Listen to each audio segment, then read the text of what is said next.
'Twas the night before Christmas, when all through the house not a creature was stirring, not even a mouse.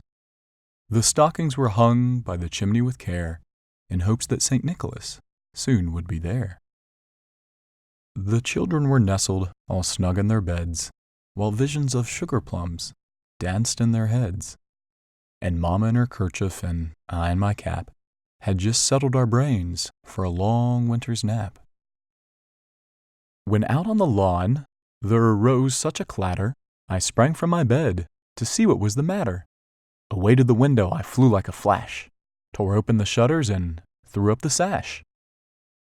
The moon on the breast of the new-fallen snow gave a luster of midday to objects below, when what to my wandering eyes did appear but a miniature sleigh and 8 tiny reindeer.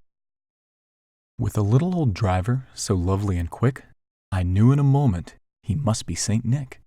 More rapid than eagles his coursers they came, and he whistled and shouted and called them by name. Now Dasher, now Dancer, now Prancer and Vixen, on Comet, on Cupid, on Donner and Blitzen, to the top of the porch, to the top of the wall, now dash away, dash away, dash away all. As leaves before the wild hurricane fly, when they met with an obstacle, mount to the sky. So up to the housetops the coursers they flew, with a sleigh full of toys, and St. Nicholas too. And then, in a twinkling, I heard on the roof the prancing and pawing of each little hoof. As I drew in my head and was turning around, down the chimney St. Nicholas came with a bound. He was dressed all in fur, from his head to his foot, and his clothes were all tarnished with ashes and soot. A bundle of toys he had flung on his back, and he looked like a peddler just opening his pack.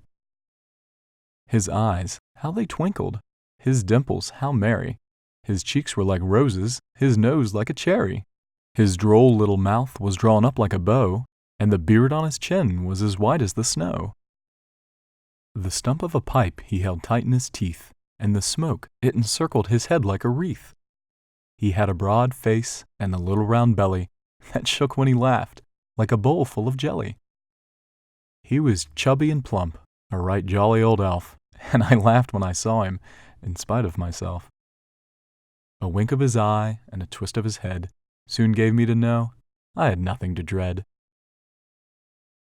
He spoke not a word, but went straight to his work, and filling all the stockings, then turned with a jerk, and laying a finger aside of his nose, and giving a nod, up the chimney he rose.